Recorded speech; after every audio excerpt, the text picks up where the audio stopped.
continue jusqu'à ce qui se trouve à l'intérieur de la boîte crânienne, c'est-à-dire le cerveau. Voilà. Dans le cas que nous avons eu à examiner, nous avons trouvé effectivement qu'il y avait au niveau du cuir chevelu et au niveau du cerveau, du sang qui ne devait pas s'y trouver. C'était un endroit anormal pour le sang. Le sang doit être dans les vaisseaux. Mais maintenant, lorsqu'il y a des difficultés quant à l'interprétation de certains termes techniques, je suis là pour y répondre. Ok, merci beaucoup.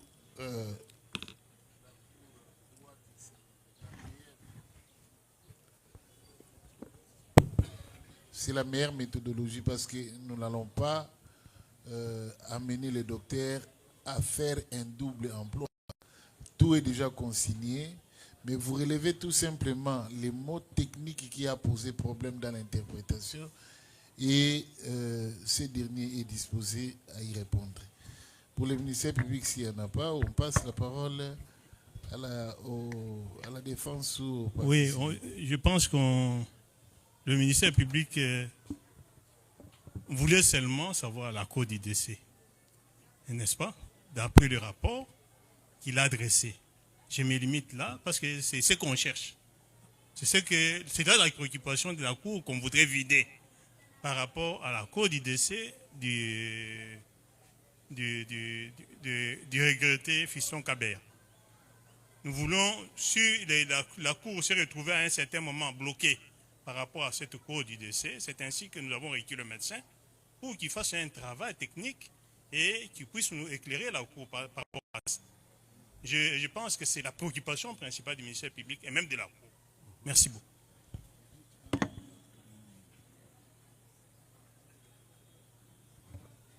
Oui, partie civile.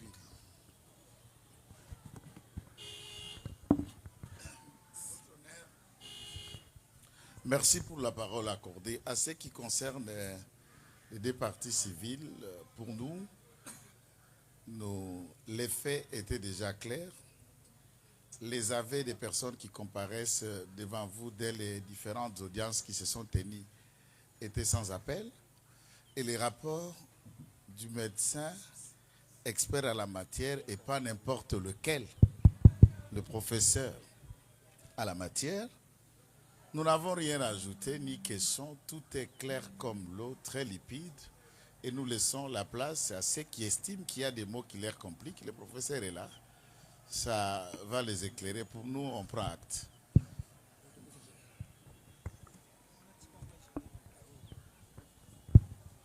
La défense.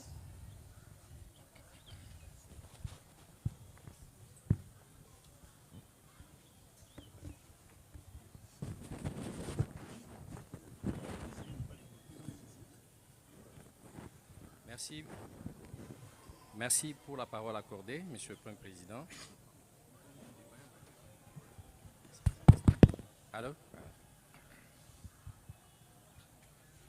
La question que j'aimerais faire poser par votre cours n'est pas relative...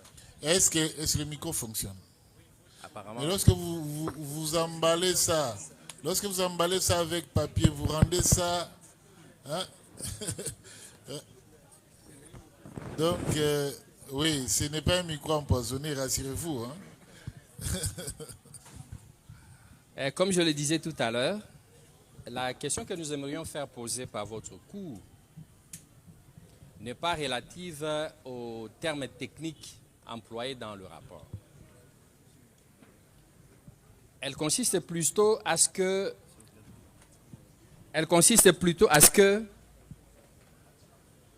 le professeur Tchomba puisse expliquer devant votre cours le fait qu'après avoir procédé au devoir auquel il a été soumis par la Cour, pourquoi a-t-il demandé ou a-t-il fait 9 recommandations à votre Cour? Quelle serait l'incidence de ces 9 recommandations? Alors que lui, expert de son état, a fait un travail d'un expert. Cependant, avant de conclure, il dit, pour la manifestation de la vérité, il y a lieu que la Cour procède aux 9 recommandations, entre autres, quelle a été la santé de Kabé avant sa mort, quels sont les témoins qui l'ont vu avant de décéder, les conditions dans lesquelles il était détenu, et ainsi de suite. Pour lui, ces recommandations, quelle est l'incidence de ces recommandations, au cas où elles ne sont pas observées par la Cour, pour la manifestation de la vérité? J'ai dit. Merci, Votre Honneur, pour la parole accordée. C'est vrai que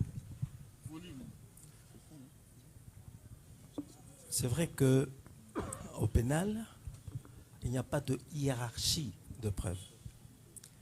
Donc, on doit rester ouvert et examiner tous les points à fond. C'est dans ce sens-là que je souhaitais que si on veut vraiment connaître la vérité, que l'on aille puiser un petit peu dans ces domaines-là. D'après les dires, ce qu'on a reporté ici, en disant version de apprendre avec les réserves d'usage, cela signifie que on rapporte sans cautionner ce que l'intéressé ou raconte. Donc on ne prend pas position. Il s'est fait que la personne avait été arrêtée et emmenée, d'après l'historique, à la primature. De là, la personne a été emmenée au cachot, je crois, de l'auditorat, ou quelque chose comme ça. Lorsque cette personne est arrivée, elle devait, à moins qu'elle ait été seule dans la cellule, s'il y avait d'autres personnes avec elle, il serait intéressant quand même de savoir dans quel état cette personne est arrivée à cet endroit. Et de un. De deux, son état de santé se présentait comment? Lorsque quelqu'un arrive maladif, ou en train de trembler, ou en train de boiter, n'importe qui peut savoir que cette personne n'est pas bien. Si cette personne n'est pas bien, on s'enquiert quand même de son état, de façon à pouvoir lui apporter les secours nécessaires, si c'est nécessaire. Cet aspect serait intéressant quand même à exploiter. Dans quel état le regretté fiston est arrivé à la primature et qui l'a emmené au cachot de la garnison, je crois. S'il y avait d'autres co-détenus, ceux-ci ont pu voir dans quel état cette personne est arrivée. Ce serait important. Après l'avoir arrêté, on l'a emmené, comme je viens de vous le dire.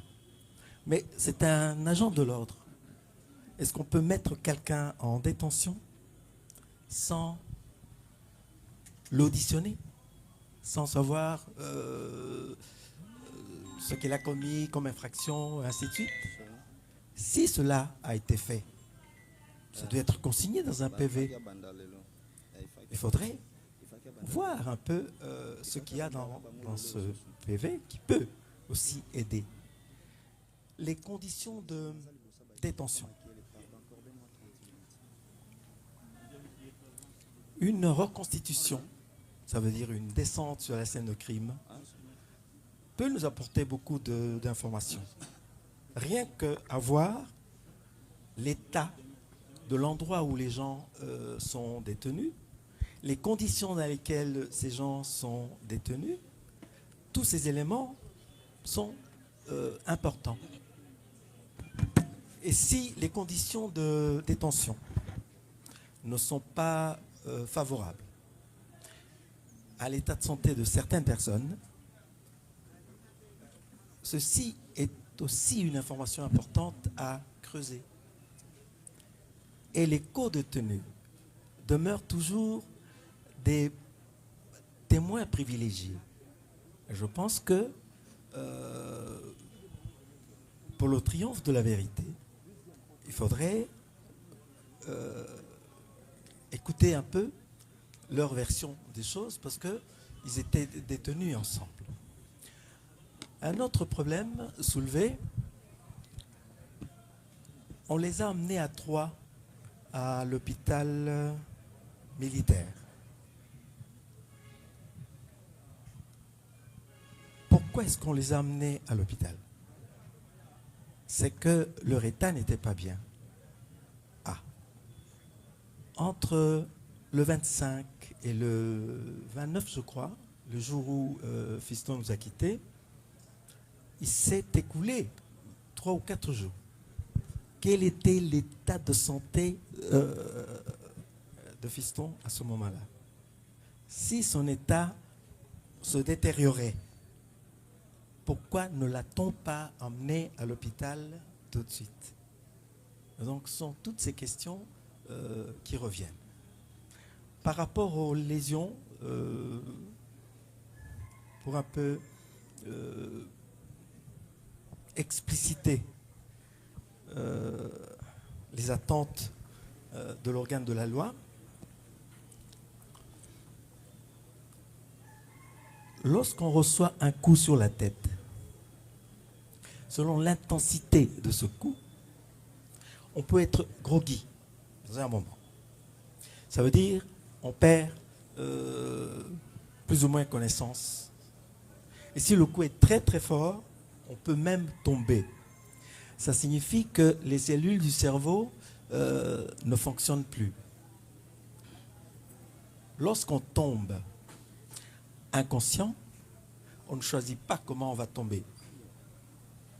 La première partie du corps qui touche le sol, c'est cette partie-là qui portera les indices de la chute. C'est ainsi que si on tombe à la renverse, la partie postérieure de la tête peut cogner le sol. Selon l'intensité de cette chute, les lésions peuvent être tout à fait évidentes. Et dans ces cas, on peut effectivement aussi perdre connaissance. Les lésions que l'on a décrites peuvent relever d'autres causes, comme je viens de vous dire, une chute, en cas de crise d'épilepsie, en cas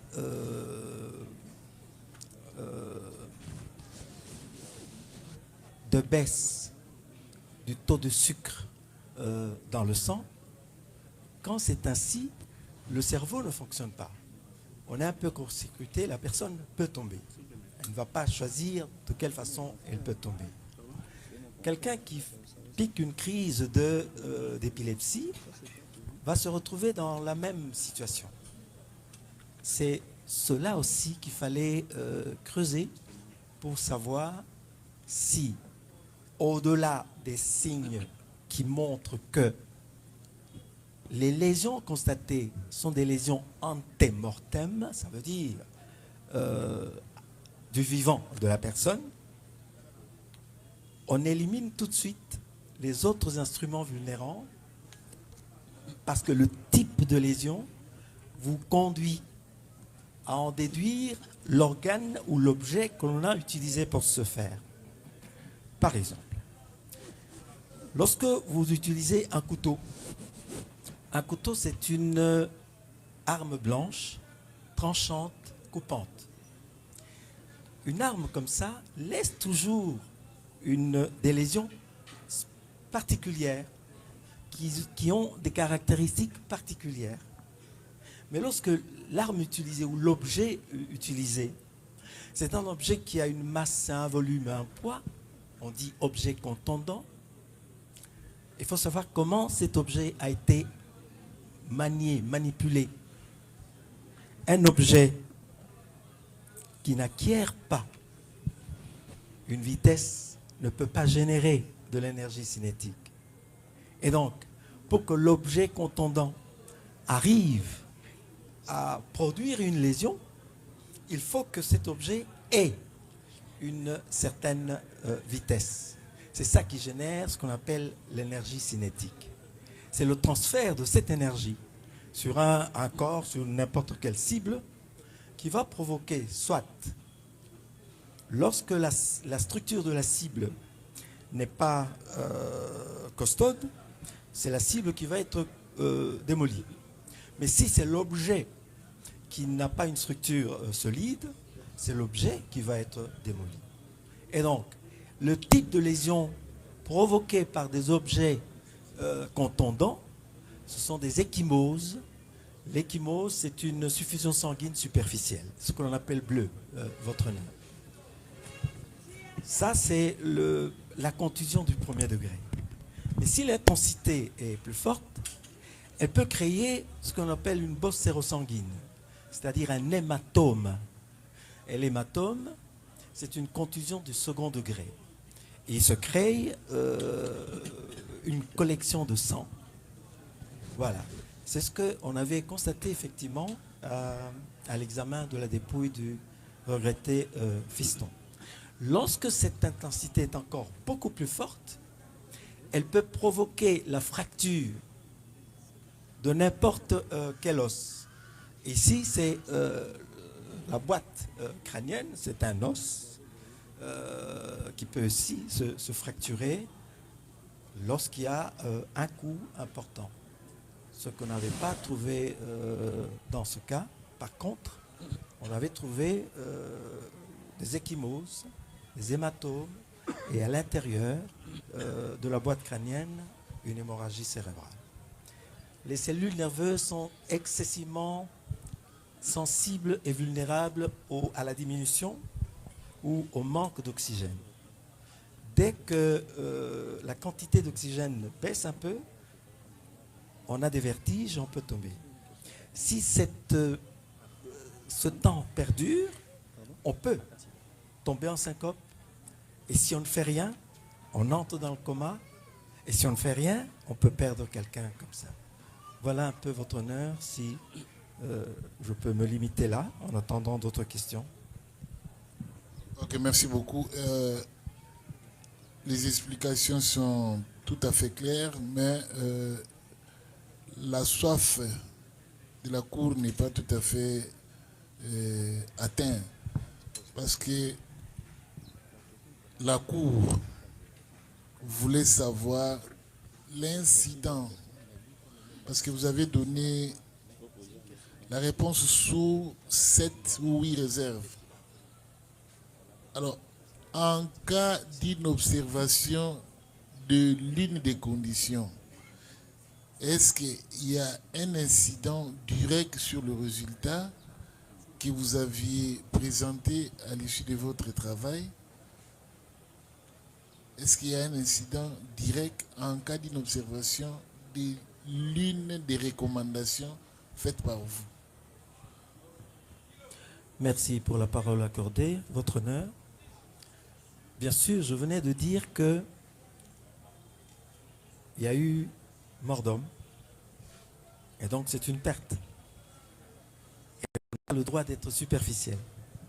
Donc on doit épuiser toutes les sources d'informations qui permettent à la vérité de triompher. C'est dans ce sens-là.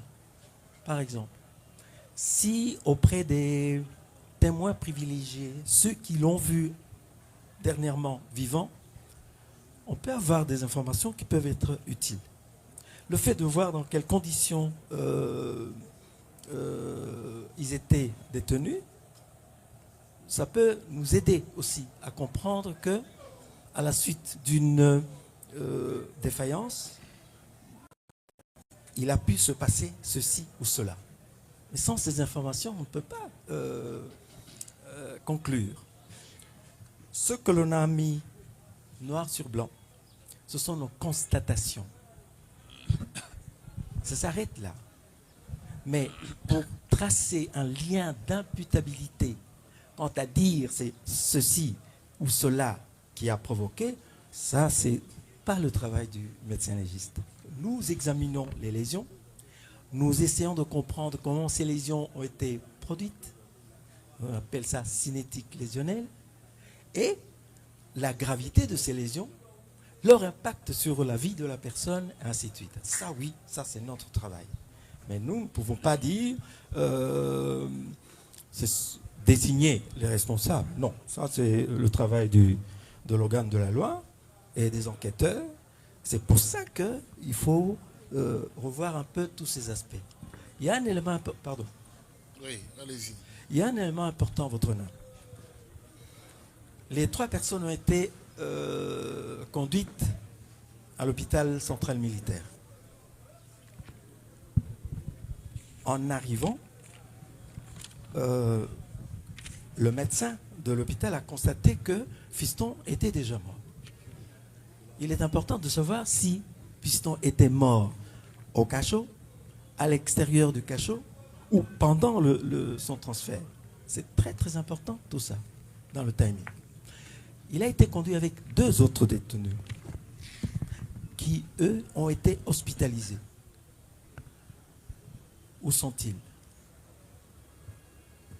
Parce que c'était des co-détenus. Donc, eux aussi pouvaient nous donner quelques informations utiles sur ce qui a pu se passer en dernier lieu. C'est pour ça que j'avais soulevé ces quelques préoccupations, votre honneur. Ok, merci beaucoup. À part ça, est-ce que vous êtes édifié? Non, d'abord, vous êtes satisfait par rapport à la réponse? Merci, Monsieur le Premier Président. Ce qui a été dit tout à l'heure par le médecin légiste est tellement clair. Ce qui a été dit tout à l'heure est tellement clair. En ce qu'il commence d'abord par dire qu'il s'agit d'une mort d'homme et qu'il ne faut pas prendre ça à la légère et qu'il faille épuiser toutes les recommandations. Donc il faut fouiner pour en savoir plus. Mais, certes, j'apprécie sa modestie. Il dit qu'il se limite à faire le constat. C'est ainsi qu'il a, par exemple, parlé de la baisse du taux de sucre qui peut être aussi à la base de la mort. Mais je voudrais quand même, parce qu'il a presque dit en finissant, a-t-il vu le certificat de décès, oui ou non? Est-ce que vous avez vu le certificat de décès lors de la présentation du corps? Merci, votre honneur, pour la question. Non, justement. Dans des cas comme ça, ce n'est pas ce certificat de décès qui est valable. Le certificat de décès, c'est l'expression écrite des constatations cliniques. Donc, lorsque la personne meurt, le médecin qui constate le décès peut faire ce certificat. Mais si le décès est suspect, si les conditions sont suspectes, ce certificat n'est pas valable. Il sera valable après la mission, par exemple, que vous nous aviez donnée. C'est à nous à délivrer le certificat de décès parce que nous aurons constaté la cause du décès. Voilà. En tous les cas, nous n'avons pas eu ce certificat et ce serait intéressant aussi de savoir quel est le médecin qui a rédigé ce certificat. Parce que c'est lui qui a examiné le corps avant que nous le fassions. Et donc, il peut avoir des informations importantes. Un médecin bien formé peut faire la différence entre un bleu, une blessure, ainsi de suite. Si le corps qu'on lui apporte présente des signes d'agression, tout de suite, il va avoir le réflexe de se dire, ça, ce n'est pas une mort naturelle. Une mort naturelle, c'est une mort de cause interne. Par exemple, quelqu'un qui souffrait du cœur, qui en meurt, quelqu'un qui a fait un AVC ou 2 fois, ou 3e fois, qui en meurt, quelqu'un qui a une cirrhose, qui en meurt, on sait que cette personne souffrait de ceci et elle est partie. mais quelqu'un qui apparemment n'avait pas ce genre de problème. Et vous apprenez tout d'un coup qu'il est mort. Ça fait partie des morts que l'on qualifie de suspectes. Et toute mort suspecte relève de la justice, votre honneur. C'est à ce moment-là que vous nous requérez et nous faisons notre travail. Ok, merci beaucoup. Merci, Monsieur le Premier Président. Nous sommes satisfaits du fait que le médecin légiste confirme n'avoir pas vu le certificat de décès, encore que, à se dire, s'il existait, il serait suspect parce qu'il s'agit d'une mort suspecte, dès lors que Kabé, avant de décéder, a passé plus de 4 jours au niveau de l'auditorat sans que l'on sache dans quelles conditions il était. Avec votre permission, je crois qu'il y a des confrères qui ont des questions à faire poser. Merci. Ok, c'est bon. Merci, messieurs les premiers présidents, de la parole accordée. Déjà dans l'entrée du jeu, messieurs les premiers présidents, nous saluons la narration telle que présentée par l'expert en séjour, messieurs les présidents. L'on peut encore réaffirmer en séjour, messieurs les premiers présidents, de ce que nous avons dit à l'audience de la fois passée, que nous confirmons ces rapports, et ces rapports va à l'avantage ou à l'intérêt de tous les prévenus qui comparaissent par devers vous, messieurs les premiers présidents. Mais voici une autre question, messieurs les premiers présidents. C'est le premier président, parce que l'expert vous a dit tout à l'heure ici que les policiers Kabéa, sa mort est suite à l'hémorragie cérébrale. Et Merci, votre honneur, pour la parole accordée. C'est vrai que c'est pas évident pour le juriste de comprendre les mécanismes qui peuvent amener à la mort. C'est vrai que ce n'est pas votre tasse de thé, mais c'est parce que vous n'avez pas eu la formation biomédicale. C'est tout à fait normal. C'est un peu le problème que nous avons. Avec les termes juridiques, c'est un peu compliqué. Ce sont les griefs que les uns font aux autres, ainsi de suite. Il faut qu'on se comprenne. En médecine, la médecine n'est pas une science exacte comme les maths. Il y a des faisceaux qui conduisent à un certain diagnostic. Ces faisceaux, c'est tout ce que l'on constate d'anormal. Quelqu'un de normal, il marche comme ça. Quelqu'un qui n'est pas normal, il marche comme ceci. Pourquoi il marche comme ça? On cherche à savoir. Et lorsqu'on trouve la cause, on peut mettre le lien entre cette cause et la mort éventuellement. Voilà. Pour l'hypertension. Être détenu, c'est pas... Enfin, passer un temps au cachot et provoquer ce qu'on appelle l'hémorragie cérébrale. On appelle ça accident vasculaire cérébral, ici hémorragique, parce qu'il y a éclatement du vaisseau. Ça peut arriver. Ne l'ayant pas examiné de son vivant, nous ne pouvons pas connaître son état de santé avant. Souffrait-il d'hypertension? Soignait-il cette hypertension ou non? Et ainsi de suite. Donc, la question reste pendante en ce qui concerne l'hypertension. 2. Il y a des maladies qui provoquent une sidération du cerveau. C'est l'épilepsie dont je vous ai parlé. Mais quelqu'un qui pique une crise d'épilepsie, une crise d'épilepsie ne passe pas inaperçue. C'est tout à fait spectaculaire. Et par conséquent, l'éco-détenu, s'il était advenu qu'il ait fait, qu'il ait piqué une crise d'épilepsie au cachot ou à l'extérieur du cachot, les témoins privilégiés restent encore les co-détenus. Encore faudra-t-il savoir si le regretté fiston souffrait d'épilepsie. Là, c'est son médecin de famille ou sa famille pourrait nous nous renseigner sur ce point. Voilà. Ok, merci beaucoup. Satisfait. Tout à fait, Monsieur le Premier Président.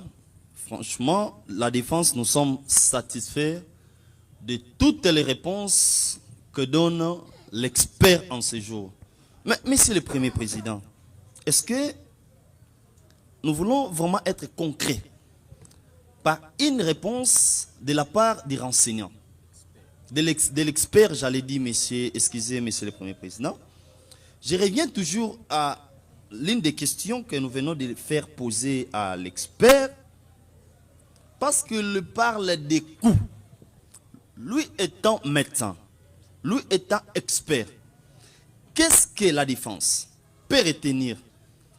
C'est un coût ou ce sont des coûts constatés par un individu ou ce sont des coups constatés lorsque la personne était tombée par terre?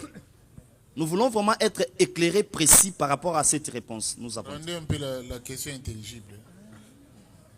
Même la Cour qui n'est pas expert en médecine ne comprend absolument rien. Monsieur le Président, nous avons dit ceci. L'expert, nous louons ses réponses. Bien qu'il a déjà répondu intelligiblement, mais nous voulons aussi être concrets, Monsieur le Premier Président. Le policier Kabea, sa cause de la mort était suite à l'hémorragie, c'était suite à la tension au niveau du cerveau. Là, vraiment, nous sommes tout à fait d'accord avec l'expert. Mais la question qui reste pendante, pour ce qui nous concerne, Monsieur le Premier Président, est celle de savoir la tension.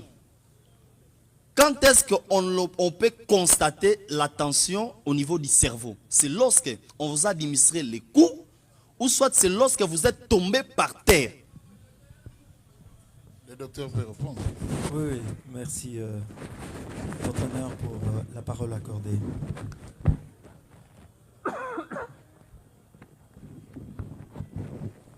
Un coup asséné sur le crâne ébranle le cerveau que la boîte crânienne est censée protéger. Cela peut amener au cisaillement des vaisseaux qui peuvent éclater et donner aussi une hémorragie. L'onde de choc d'un coup sur la tête peut avoir les mêmes conséquences. C'est un peu ce qu'on a essayé d'expliquer dans le rapport. Mais un coup très fort ne va pas provoquer tout de suite l'hypertension. Ce sera plutôt l'hypotension. Un coup très fort va provoquer l'hypotension. C'est à cause de ça que la personne va tomber. Parce que quand la tension baisse à un niveau trop bas, la pompe cardiaque ne fonctionne plus normalement. Et donc, elle pompe, comme on dirait, à vide. Et je vous ai dit que les cellules du cerveau sont excessivement vulnérables et sensibles au manque d'oxygène. Et si le cœur ne fonctionne pas, il n'envoie pas le sang au niveau du cerveau, ces cellules seront les premières à souffrir de ce manque. Il y aura syncope, qui est la première phase de l'inconscience. Et si on ne fait rien, l'inconscience va s'approfondir, on entre dans ce qu'on appelle le coma. Et si toujours rien n'est fait, cette personne peut mourir. C'est un peu ça. Maintenant, lorsqu'on fait une chute, quelle que soit la façon dont on tombe, il y a toujours une partie du corps qui touche le corps, la première. On peut tomber sur l'arrière, sur le dos, sur l'épaule, ainsi de suite. La tête viendra peut-être en second plan, parce qu'il y a d'abord la chute et puis cela. Quand la tête va cogner le sol, effectivement, à l'endroit où la tête aura cogné le sol, C'est ça l'impact. C'est là que l'on va trouver la lésion. Maintenant, si c'est un coup que l'on a donné, c'est à l'endroit où ce coup a touché le corps que l'on va trouver ces stigmates, comme je vous ai expliqué.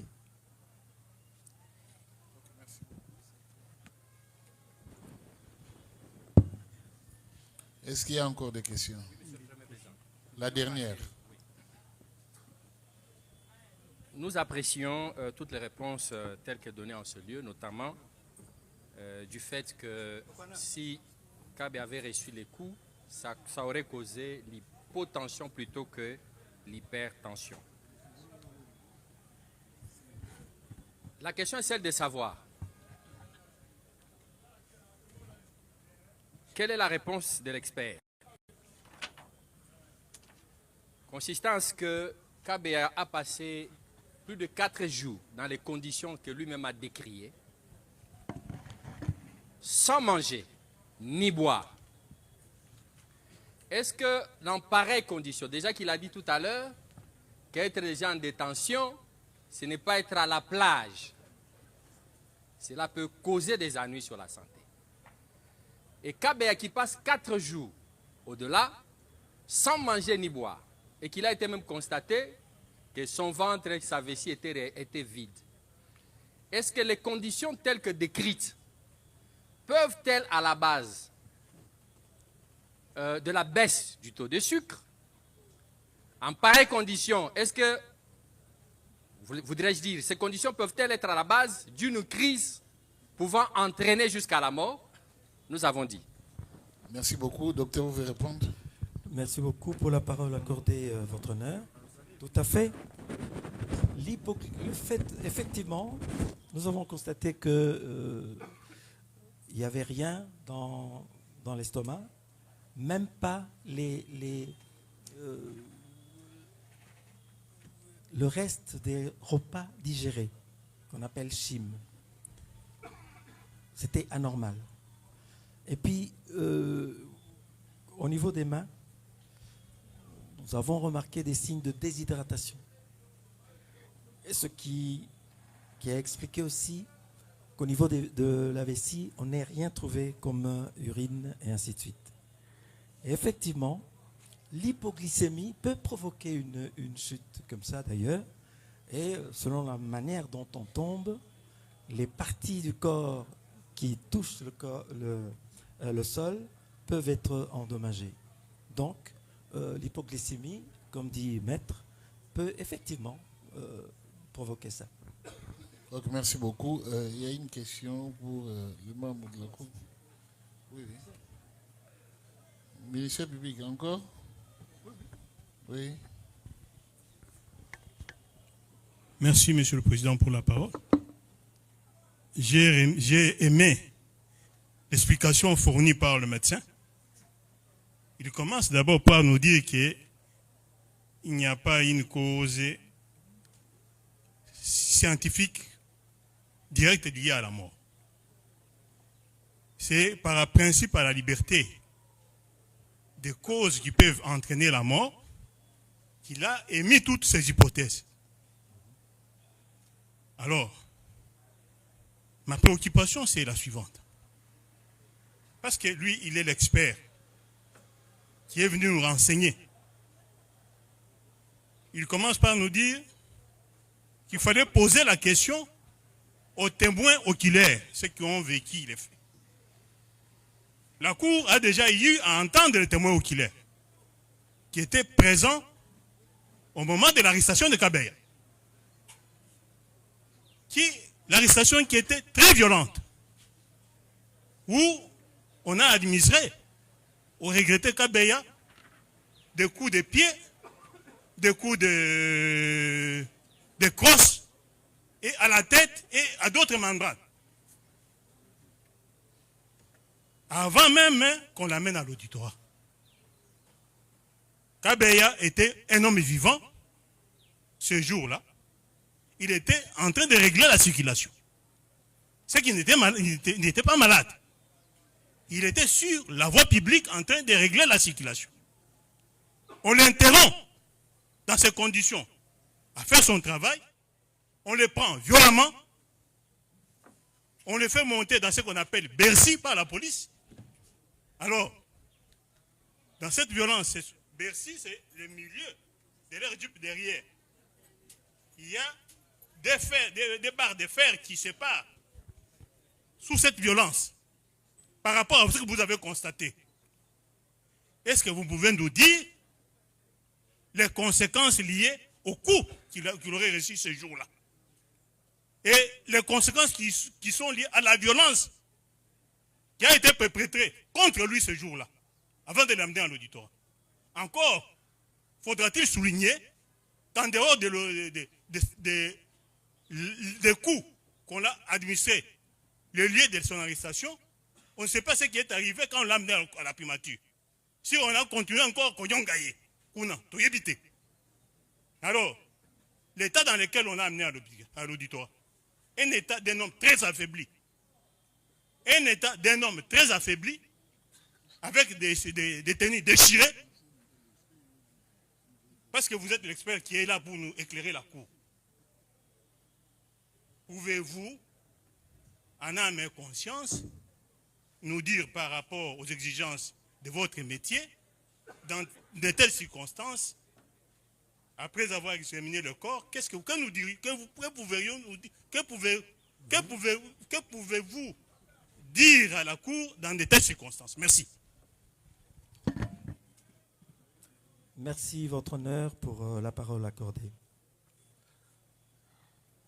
À l'adresse de l'organe de la loi,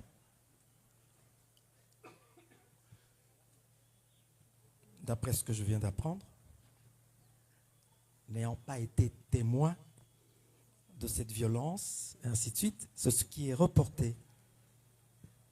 Normalement, on n'aurait pas dû l'amener ni au cachot, ni à l'auditorat. Quelqu'un que l'on a lynché, parce que c'est ça qu'il faut sous-entendre, son état nécessite l'hospitalisation et non pas la détention au cachot. C'est une question à laquelle il faudra quand même qu'on réponde. Parmi les interrogations que j'ai posées, c'est dans ce sens-là, Votre Honneur.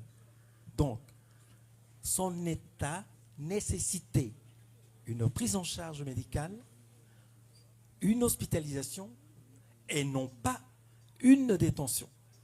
C'est déjà une anomalie en soi. J'apprends effectivement que l'arrestation était tumultueuse. Les détails que l'on vient d'apprendre ici, coup de crosse, coup de pied, et ainsi de suite. D'accord. Crosse. Tout objet contondant, comme la crosse, lorsque on tape sur la tête ou n'importe sur quelle partie du corps, il y aura la forme de la crosse. Voilà, sous forme d'échymose ou sous forme d'hématome. Parce que tout objet contondant qui a acquis une certaine vitesse génère ce qu'on appelle l'énergie cinétique. Et ça se traduit justement sur la cible, soit sous forme de bleu, échymose, soit sous forme de bosse sérosanguine, hématome, et ainsi de suite. Voilà. Donc, à l'adresse de l'organe de la loi, effectivement, si cette version est la réalité, l'orientation était déjà faussée. Et par conséquent, ce n'est pas normal que l'on ait admis en détention quelqu'un dont l'état de santé était fragilisé par les coups éventuellement reçus et le garder pendant 3 à 4 jours. D'où l'importance de revoir encore les conditions de détention, ce qui a pu se passer, et ainsi de suite. J'ai dit.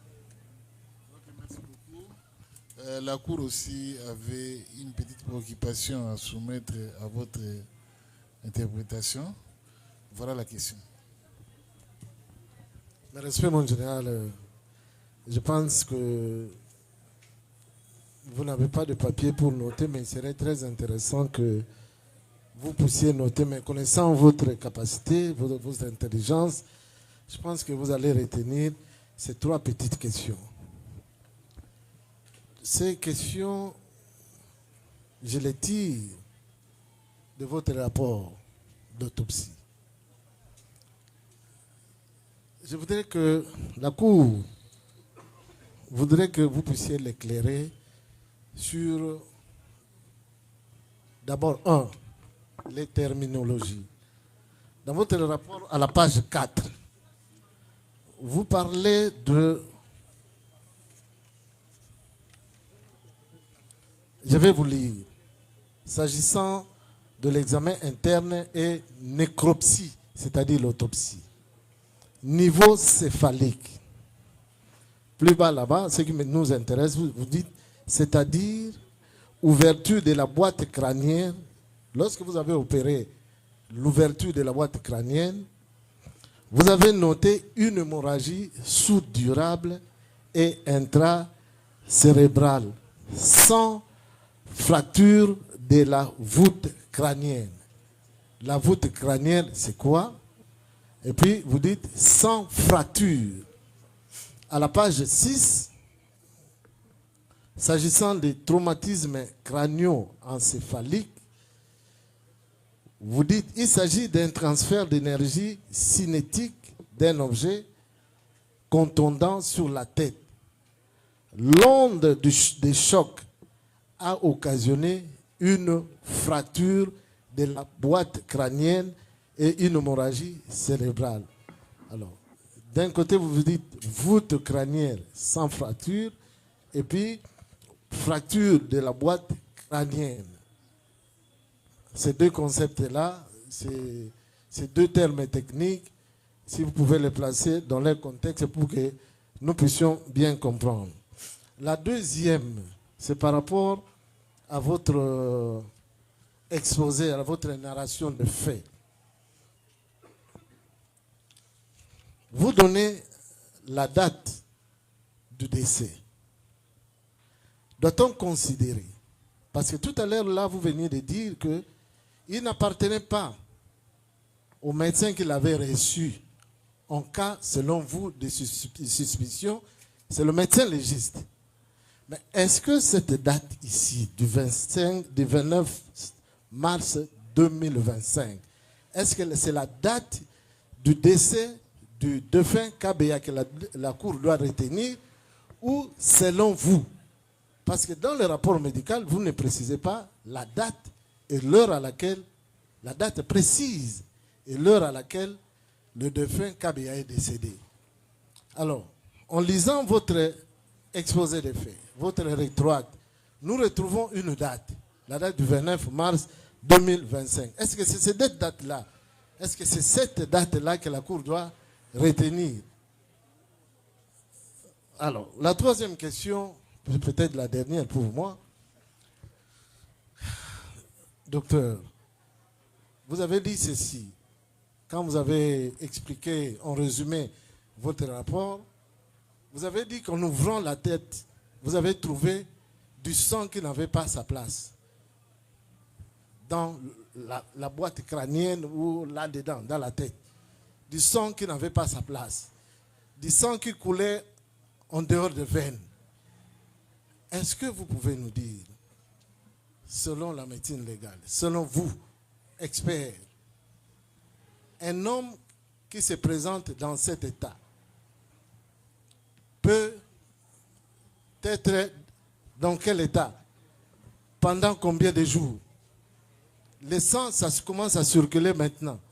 Est-ce que c'est tout de suite qu'il tombe, qu'il s'évanouit, qu'il perd connaissance, qu'il a des vertiges? Ça peut prendre combien de temps? Cette question va nous renvoyer à la deuxième. Merci beaucoup. Vous avez la parole, docteur, pour répondre à ces questions. Merci beaucoup, Votre Honneur, pour la parole accordée. Merci, Votre Honneur, pour ces questions.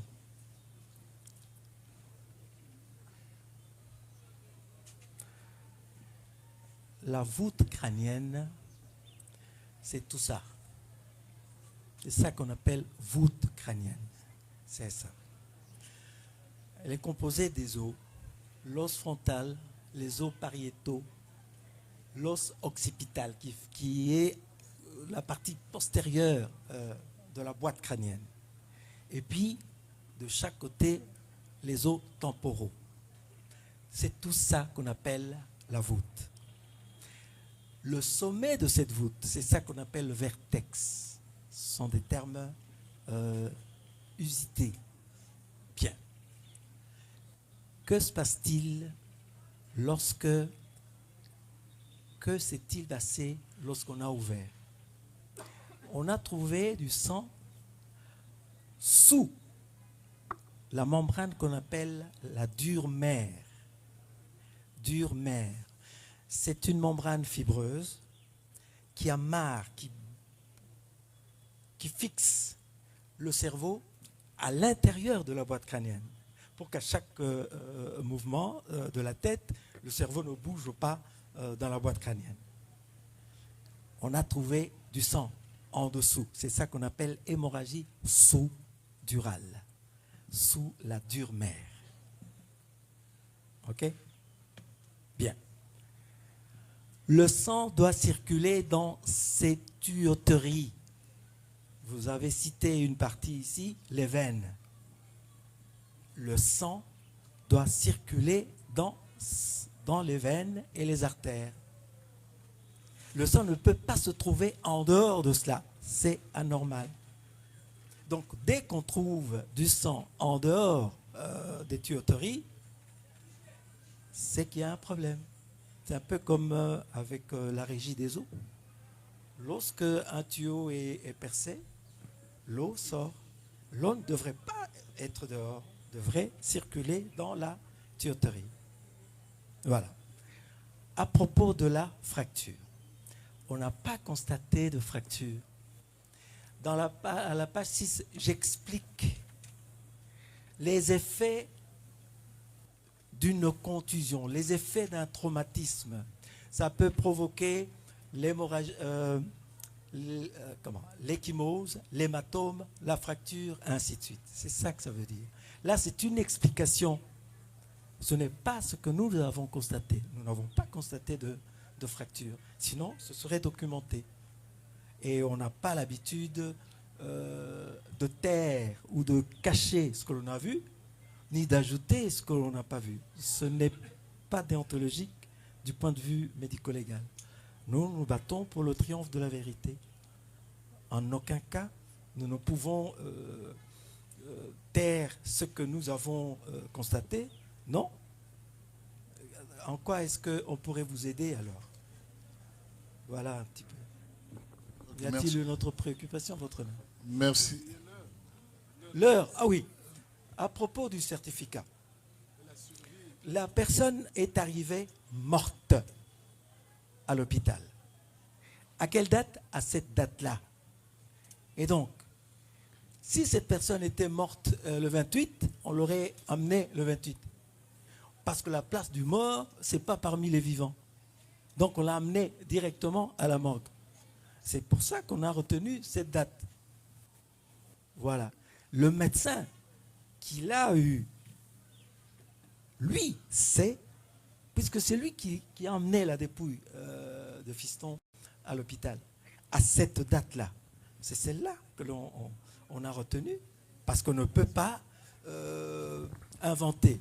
Et de un, comme j'avais répondu à l'organe de la loi, si des lésions aussi importantes, si les lésions aussi importantes qui ont touché le cerveau, la personne serait morte le même jour. Il y a une plus grande probabilité que cette personne soit morte le même jour, eu égard à la gravité des lésions. Oui, mon général, nous vous avons bien suivi. Mais je voudrais revenir sur la question. Si la Cour vous a bien compris, la Cour doit noter que au niveau de la médecine légale,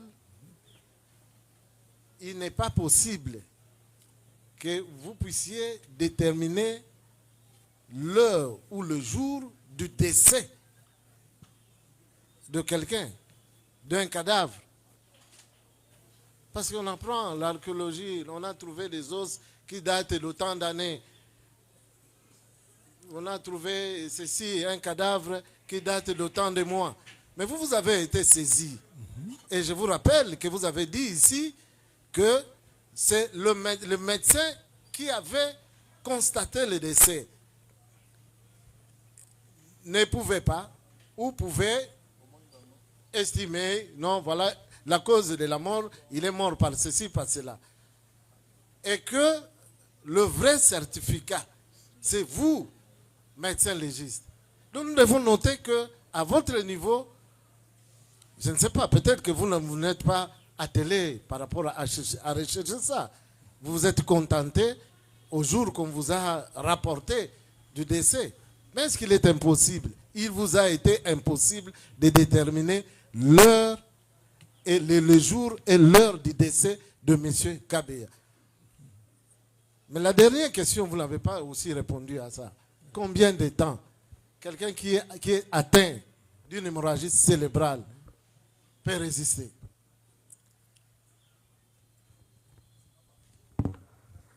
Vous avez la parole, docteur. Merci, votre honneur, pour la parole accordée. Je crois qu'il faut recadrer les choses pour que vous compreniez mieux. C'est notre travail de déterminer la date et ainsi de suite. Nous avons des méthodes pour ça. À la question que vous m'aviez posée, quant à la date, je vous ai dit, nous avons retenu la date du 29 parce que c'est à cette date que l'on a emmené le corps mort à l'hôpital. C'est tout. Mais maintenant, comment on procède pour déterminer l'heure et ainsi de suite? Lorsque le souffle de vie quitte le corps, celui-ci ne reste pas comme du bois. Il entre dans une phase de dégradation que l'on appelle, permettez-moi d'utiliser le terme parce que c'est le terme usité, ça s'appelle thanatomorphose. Il y a 10 phases. Il y a 10 phases. Pendant ces phases, le corps se transforme et il gonfle, il commence à dégager des odeurs qui attirent les mouches, qui viennent pondre leurs œufs. Ces œufs deviennent des larves qui se nourrissent des muscles, ainsi de suite, jusqu'au stade de squelette. Et ainsi de suite. Jusqu'à la disparition complète du squelette. On appelle ça minéralisation. D'ailleurs, dans les Écritures, on dit « tu es poussière, tu retourneras à la poussière ». C'est exactement cela, et nous le constatons. Lorsque le corps commence à dégager des odeurs, il attire une série de mouches intéressées par le stade de dégradation, par le stade de putréfaction. Ces mouches viennent pondre leurs œufs. L'examen de ces œufs, l'examen des larves nous indique que la présence de ces larves signifie que la mort remonte à 1 semaine, 2 semaines, 1 mois, et ainsi de suite. Vous ne trouverez jamais certains types de mouches après 6 mois, 6 mois après la mort. Non. 6 mois après la mort, le corps dégage encore des odeurs qui n'attirent que spécifiquement certains types de mouches, ainsi de suite. On appelle ça l'entomologie médico-légale. Ça nous permet, à partir de l'étude de ces insectes, de déterminer plus ou moins, c'est pas à 1 heure près, la date de décès. On peut trouver des corps abandonnés dans la savane ou ailleurs. On ne trouve que un peu de peau et le squelette pour déterminer le temps écoulé. On appelle ça le délai post-mortem. Le temps écoulé entre la survenue de la mort et le moment où on examine, où on trouve le corps. C'est ça qu'on appelle délai post-mortem. On utilise toutes ces méthodes-là. Donc, il y a moyen. Ici, nous avons constaté tout simplement que ce corps avait été emmené mort à la morgue. C'est tout ce que l'on pouvait dire. Mais le fait que l'on n'ait rien trouvé dans l'estomac, le fait que l'on n'ait rien trouvé dans la vessie, signifie que cette personne n'était pas nourrie. Parce que quand vous mangez, il faut 2 heures, 3 heures pour digérer complètement. Ce que vous avez mangé ce matin, si la mort survenait avant 18 heures, on ne va rien trouver de tout ça. L'estomac aura déjà malaxé, digéré, ce serait passé dans les intestins. Ça aussi, ça nous permet, si on trouve le reste d'un repas, ça nous permet de dire la mort remonte à autant d'heures et ainsi de suite. Voilà un peu. Ok, merci beaucoup, mon général. La Cour pose la question aux parties au procès. Est-ce qu'on peut se limiter à l'intervention du docteur ou c'est encore important de faire comparaître le capitaine Mwamba parce que son père spirituel a tout dit. Qui a vu Jésus, en fait, qui a vu le père n'a plus besoin de passer par des intermédiaires. On a vu Jésus, c'est tout. Il y a plus de questions, tout est clair. Ok. Greffier, veuillez acter que les parties ont constaté, en fait la Cour constate que les parties n'ont plus de questions à poser et déclare que l'intervention du docteur, le général, est tout à fait claire. Donc, du côté partie civile,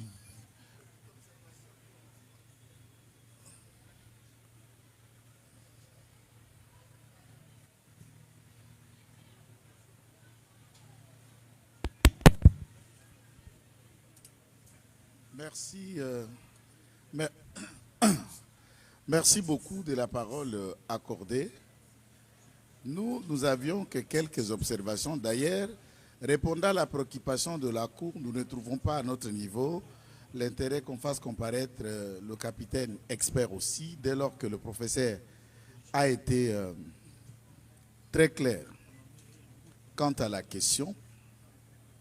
Et dans un rapport à experts, la conclusion demeure l'élément clé de toutes les hypothèses, évidemment, les différentes théories développées par le professeur.